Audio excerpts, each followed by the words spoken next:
Уважаемые дамы и господа, министр транспорта Республики Узбекистан 14 сентябрда Самарканд шаарында Шанхай кызматташтык уюмунун саммитинин аянтчасында Транспорт жана коммуникациялар министрлиги, Өзбекстан Республикасынын транспорт министрлиги, Кытай Эл Республикасынын өнүгүү жана реформа боюнча мамлекеттик комитетинин ортосунда Өзбекстан, Кыргызстан, Кытай темир жолунун курулуш долбоору боюнча кызматташуу тууралуу макулдашууга кол коюлду.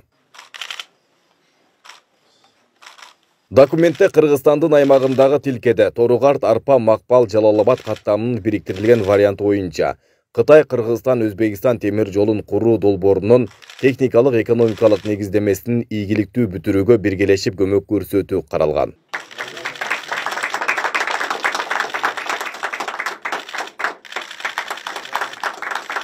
Темир жол долбоору эгемендикти бекемдейт. Мындай пикирин Кыргызстандын Германиядагы элчиси саясатчы Өмүрбек Текебаев билдирген.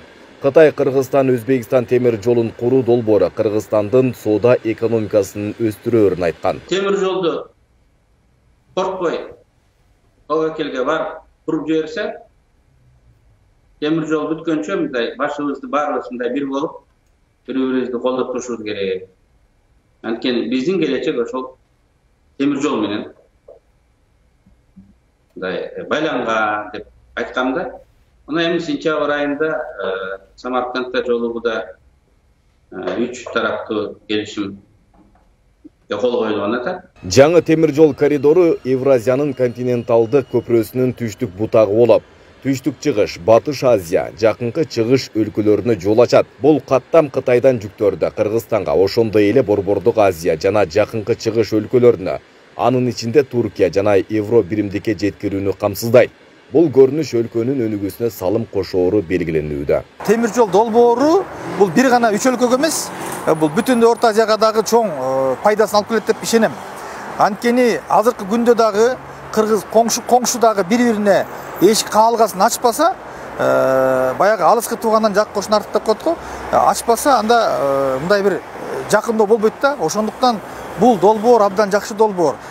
Биздин мисалы деген кыргыз мамлекетибизден өнүктүргөн атамекендик товарлар дагы ошол темир жол аркылуу башка өлкөлөргө жеткирилет.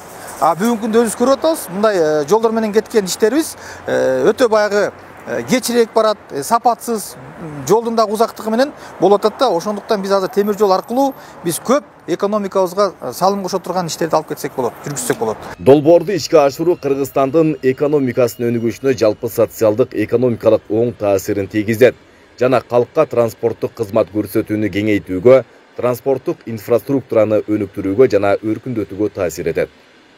Айбек Исабеков, Аскар Маматисаков, Регион.